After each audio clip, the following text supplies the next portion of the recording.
वृंदावन की चींटियां। प्रेरक कहानी, वृंदावन की चींटियां।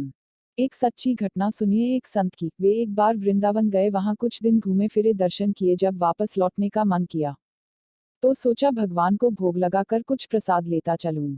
संत ने रामदाने के कुछ लड्डू खरीदे, मंदिर गए, प्रसाद चढ़ाया और आश्रम में आकर सो गए। सुबह ट्रेन पकड़नी थी, अगले दिन ट्रेन से चले। सुबह वृंदावन से चली ट्रेन को मुगलसराय स्टेशन तक आने में शाम हो गई। संत ने सोचा अभी पटना तक जाने में 3-4 घंटे और लगेंगे, भूख लग रही है। मुगलसराय में ट्रेन आधे घंटे रुकती है। चलो हाथ पैर धोकर संध्या वंदन करके कुछ पा लिया जाए। संत ने हाथ पैर धोया और लड्डू खाने के लिए डिब्बा खोला। उन्होंने देखा लड्डू में चींटे लगे हुए थे। उन्होंने चींटों को हटाकर 1-2 लड्डू खा लिए। बाकी बचे लड्डू प्रसाद बांट दूंगा ये सोचकर छोड़ दिए। पर कहते हैं न, संत हृदय नवनीत समाना। बेचारे को लड्डुओं से अधिक उन चींटों की चिंता सताने लगी। सोचने लगे ये चींटे वृंदावन से इस मिठाई के डिब्बे में आए हैं। बेचारे इतनी दूर तक ट्रेन में मुगलसराय तक आ गए। कितने भाग्यशाली थे, इनका जन्म वृंदावन में हुआ था। अब इतनी दूर से पता नहीं कितने दिन या कितने जन्म लग जाएंगे इनको वापस पहुंचने में। पता नहीं ब्रज की धूल इनको फिर कभी मिल भी पाएगी या नहीं। मैंने कितना बड़ा पाप कर दिया, इनका वृंदावन छुड़वा दिया। नहीं, मुझे वापस जाना होगा। और संत ने उन चींटों को वापस उसी मिठाई के डिब्बे में सावधानी से रखा और वृंदावन की ट्रेन पकड़ ली।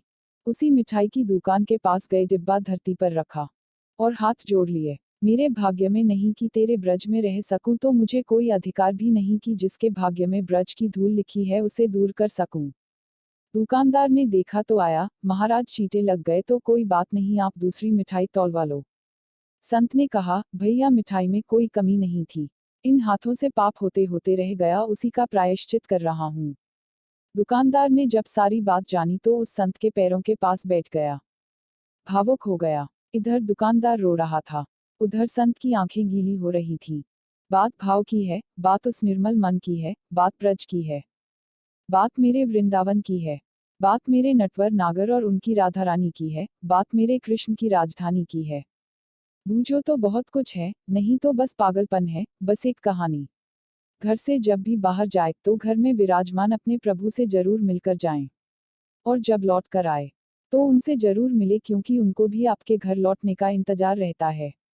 घर में यह नियम बनाइए कि जब भी आप घर से बाहर निकले तो घर में मंदिर के पास 2 घड़ी खड़े रहकर कहें, प्रभु चलिए, आपको साथ में रहना है। ऐसा बोलकर ही घर से निकले, क्योंकि आप भले ही लाखों की घड़ी हाथ में क्यों ना पहने हो, पर समय तो प्रभु के ही हाथ में है न।